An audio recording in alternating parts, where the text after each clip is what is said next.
Ер нь Монголын уржуудын эвлэл бол Монголын дүрслэхөрлөг гадаадын бүтээчдийн уран бүтээл өөрснийхөө уран бүтээлийн үзэсгэлэн урд өмнө дандаа нүүдлийн маягаар үзэсгэлэн аймагуудад бол гаргаж явдаг байсан.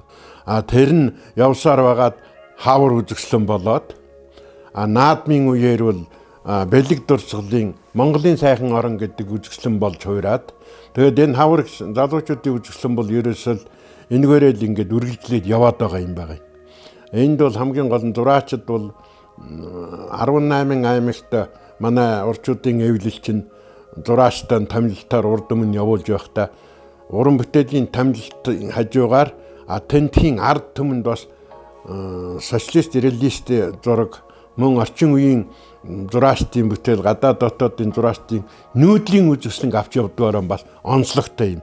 Нүүдлийн үзэсгэлэнгийн үргэлжлэл бөгөөд энэ хавар гэсэн үзэсгэлэн энэ ховдод байгуулагдж байгаа нь бол хамгийн анхных нь юм байна. Тийм учраас тэнд бол ховдын олон түмэн ард түмэн тэнд хүрэлцэн ирж тэр урлаг ертөнцийн соёлоор сайхан судлаар оюуныхаа өндөр хүртээмжийг олж авахыг хүсэн өрөөж урьж байна та бүгд.